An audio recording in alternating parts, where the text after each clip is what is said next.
दोस्तों वो जो सुनीता का बाप था वो आधी रात को दहाड़े मार मार करके रोने लगता है और चिल्लाने लगता है कि बड़ी मुश्किल से एक रिश्ता मिला था, बड़ी मुश्किल से एक बारात आई थी और वो भी आज एक लड़की की वजह से, एक गलती की वजह से वापस चली गई है।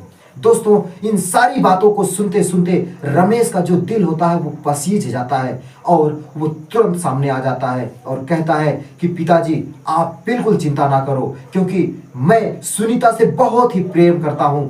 बरसों पहले मैं सुनीता से प्रेम कर रहा था, लेकिन आपकी डर की वजह से मैंने बताया नहीं। आज अच्छा मौका है, मैं सुनीता की बारात वापस जरूर चली गई है, लेकिन सुनीता की शादी होने से नहीं रहेगी। मैं सुनीता के साथ शादी करने के लिए तैयार हूं और इसी मंडप में और इसी रात मैं सुनीता के साथ शादी करूंगा। दोस्तों रमेश जो कि गर्मी की छुट्टी में अपने घर आया हुआ होता है और वो अपने भाभी के घर चला जाता है, यानी कि अपने भैया के ससुराल चला जाता है। दोस्तों वहां जाने के बाद उसके भैया के ससुराल में उसको बहुत अच्छा लगता है। वहाँ के बाग बगीचा और वहाँ की मार्केट, वहाँ के खेत खलियान, वो सब में खूब घूमता है और बहुत सारी मस्तियाँ करता है। दोस्तों रमेश छोटा तो नहीं था, लेकिन अभी भी उसके अंदर बचपना भरा हुआ है। दोस्तों रमेश बीए की पढ़ाई कर रहा था, उसकी उम्र करीबन 20 साल की रही होगी, लेकिन फिर भी रमेश अभी भी बच्चा बना हुआ है और हर जगह खेल कर अपने मौज मस्ती को बढ़ा रहा होता है।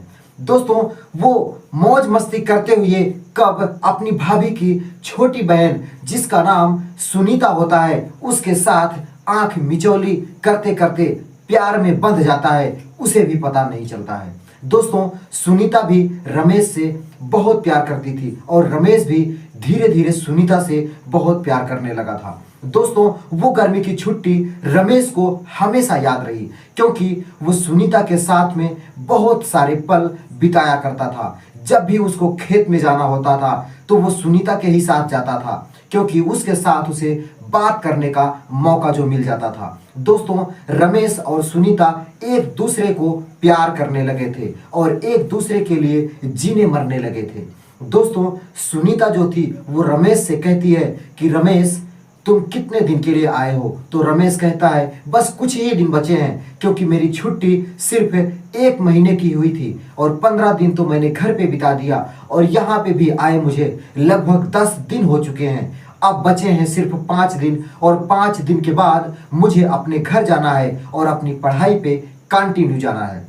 दोस्तों सुनीता रोने लगती है और उसकी आंखों में आंसू आ जाते हैं, क्योंकि रमेश उसके साथ जो भी पल बिताया था वो उसकी जिंदगी का सबसे खूबसूरत पल था, क्योंकि वो रमेश को जब भी अपने साथ लेती थी या उसके साथ रमेश होता था तो उसे बहुत अच्छा लगता था। दोस्तों सुनीता रमेश के प्यार में यूं कहो खो चुकी थी और रमेश भी सुनीता के प्यार में खो चुका था। दोस्तों रमेश कहता है कि बस 5 दिन के बाद मैं अपने घर चला जाऊंगा और फिर 1 साल के बाद तुमसे मिलने जरूर आऊंगा। दोस्तों सुनीता भी बहुत सुंदर और बिल्कुल जवान हो चुकी थी और उसकी भी शादी की जो तैयारियां थी उसके घर में चल रही थी। उसके पिताजी हमेशा इसी चिंता में रहते थे कि सुनीता की शादी हो जाए तो मेरा सारा बोझ खत्म हो जाए। दोस्तों धीरे धीरे वो 5 दिन भी बीत जाता है और रमेश अपने घर चला जाता है। दोस्तों रमेश और सुनीता एक दूसरे को तब तक देखते हैं जब तक वो एक दूसरे की आंखों से ओझल नहीं हो जाते हैं और रमेश अपने घर पे आ जाता है और अपनी पढ़ाई करने तुरंत इलाहाबाद निकल जाता है और वहां पे तैयारी करने लगता है। दोस्तों इधर सुनीता के जो पिताजी थे वो उसकी शादी के लिए लड़के की तलाश में निकल जाते हैं। दोस्तों कई लड़कों को देखते हैं लेकिन उन्हें पसंद नहीं आता और अंतकार 2 से 3 महीने भटकने के बाद उनको एक लड़का पसंद आ जाता है और 1 लाख रुपए के दहेज पर उसकी शादी फिक्स हो जाती है। दोस्तों सुनीता कह भी नहीं सकती थी कि वो किससे कहे कि मुझे रमेश से प्यार है, ना कि जिस लड़के से आप मेरी शादी कर रहे हो उससे मुझे कुछ भी पता नहीं है कि वो कैसा है, मुझे कैसा रखेगा। लेकिन सुनीता बहुत ही सभ्य लड़की थी, इसलिए उसने अपने प्यार को छिपा के रखा। दोस्तों शादी का दिन बिल्कुल नजदीक आ गया था और जिस दिन शादी थी उस दिन रमेश अपनी भाभी के साथ दोबारा अपने भाभी के मायके जाता है। दोस्तों आज उसके मन में वो खुशियां नहीं है, उसके मन में वो उमंग नहीं है, क्योंकि उसे भी पता है कि बरसों पहले जिस सुनीता से रमेश ने प्यार किया था आज उसी सुनीता की शादी होने की है। दोस्तों उसका मन नहीं था आने को, लेकिन उसकी भाभी के जिद के आगे वो मना भी नहीं कर पाया और अपनी भाभी को लिवा करके उसके मायके पहुंच जाता है। दोस्तों सारे लोग बैठ करके कुछ ना कुछ कर रहे थे और रमेश भी उदास मन से एक पेड़ के नीचे बैठ करके अपने फोन में व्यस्त हो जाता है। दोस्तों आज उसकी जो उदासी थी उसके चेहरे पर साफ दिखाई दे रही थी। सारे लोग उससे पूछते हैं कि क्या बात है रमेश, आज तुम बहुत उदास हो, तुमको कोई दिक्कत है, तुम बीमार हो, चलो तुम्हारा इलाज करवा दिया जाए, दवा दिलवा दिया जाए। लेकिन रमेश अपने सर को हिलाता है और कहता है कि मुझे कुछ भी नहीं हुआ है, मैं तो बिल्कुल ठीक हूं, बस धूप से आया हूं इसलिए थोड़ा सा चेहरा मेरा मलिन हो गया है। दोस्तों सारे लोग रमेश को देख करके चिंता में थे, लेकिन सब शादी विवाह के काम में व्यस्त हो जाते हैं और उसकी तरफ कोई ध्यान नहीं देता। दोस्तों शाम हो चुकी थी, दोबरा भी खत्म हो जाता है और सारे बाराती जनवासे में चले जाते हैं और बारात की तरफ से एक ऑर्केस्ट्रा आया हुआ होता है और रमेश दुख और गम के वजह से उसको कुछ भी अच्छा नहीं लग रहा था और वह लगभग 10 से 15 मिनट ऑर्केस्ट्रा में रहता है।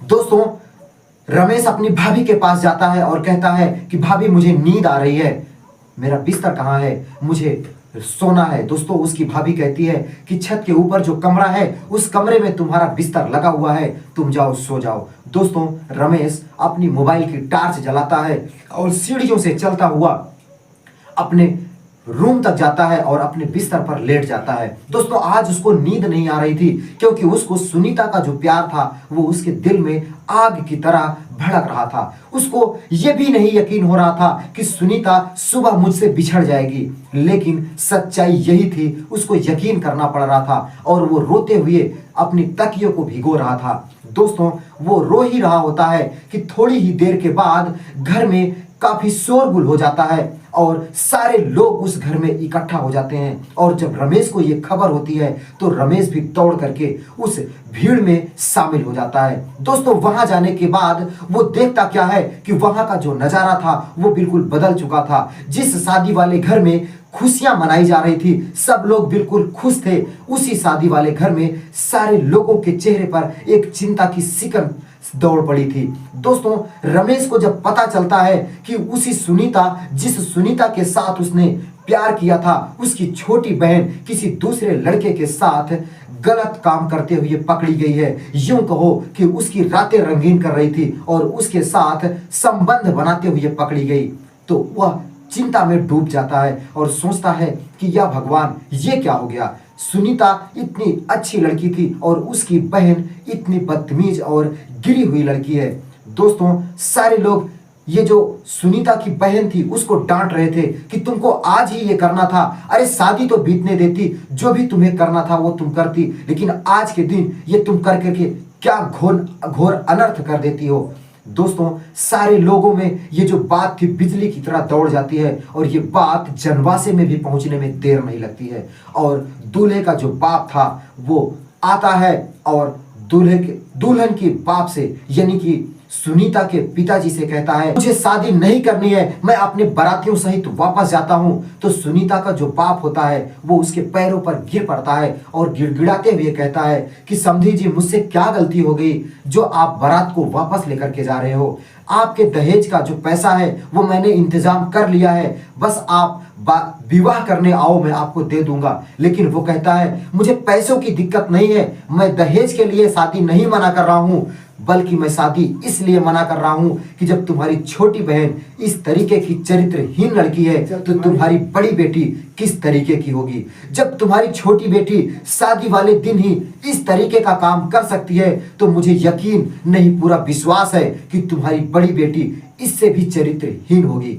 दोस्तों ये बात सुनते ही सुनीता का जो बाप होता है उसके दिल में मानो कि कोई गोली लग जाती है। दोस्तों वह तुरंत खड़ा हो जाता है और डांट करके कहता है कि ऐसा लांछन मेरी बड़ी बेटी पर तो तुम लगा नहीं सकते हो क्योंकि वो बहुत ही सभ्य और बहुत ही सुशील लड़की है। दोस्तों वो जो होता है अपनी बारातियों सहित वापस चला जाता है। सारे घराती खड़े होकर के सिर्फ नजारा देख रहे थे और सब बारातियों में दुख का माहौल छा जाता है। एक लड़की की वजह से आज एक सभ्य लड़की की बारात उसके दरवाजे से वापस चली जाती है। दोस्तों सारे लोग रोने लगते हैं और सारे लोगों में हड़कंप मच जाता है। दोस्तों वो जो सुनीता का बाप था वो आधी रात को दहाड़े मार मार करके रोने लगता है और चिल्लाने लगता है कि बड़ी मुश्किल से एक रिश्ता मिला था, बड़ी मुश्किल से एक बारात आई थी और वो भी आज एक लड़की की वजह से, एक गलती की वजह से वापस चली गई है।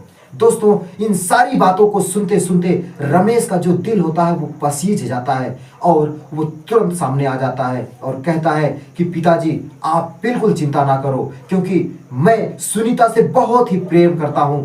बरसों पहले मैं सुनीता से प्रेम कर रहा था, लेकिन आपकी डर की वजह से मैंने बताया नहीं। आज अच्छा मौका है। मैं सुनीता की बारात वापस जरूर चली गई है, लेकिन सुनीता की शादी होने से नहीं रहेगी। मैं सुनीता के साथ शादी करने के लिए तैयार हूं और इसी मंडप में और इसी रात मैं सुनीता के साथ शादी करूंगा। दोस्तों ये बात सुनने के बाद सारे घरातियों में मानो फिर से खुशी का एक लहर दौड़ पड़ती है और सारे लोग खुश हो जाते हैं और रमेश को उठा लेते हैं और कहते हैं कि लड़का हो तो ऐसा। एक सही मौके की तलाश में था वो रमेश और वो मौका उसे मिल जाता है और तुरंत बैठ करके उसी मंडप में विवाह कर लेता है। दोस्तों सुनीता और रमेश अब एक दूसरे के प्यार के बंधन में बंध जाते हैं और वही वो चाहते थे जो उनके साथ आज हो गया। दोस्तों ऊपर वाला भी देखता है, अगर आप किसी से सच्चा प्रेम करते हैं तो वो आपको मिलाने की पूरी कोशिश करता है और पूरी कायनात मिलकर के आपके प्यार को आपसे जरूर मिलाती है। दोस्तों सुनीता और रमेश की कहानी आपको कैसी लगी कमेंट में आप कमेंट करके जरूर बताइएगा। और हाँ, कहानी जरा भी अच्छी लगी हो तो वीडियो को लाइक करके चैनल को जरूर सब्सक्राइब कर लीजिएगा, जिससे ऐसी ही इंटरेस्टिंग कहानी आपके मोबाइल तक पहुंचे और आप हमारी हर कहानियों का आनंद ले सको। मिलता हूं फिर किसी नई कहानी के साथ, तब तक के लिए दोस्तों नमस्कार।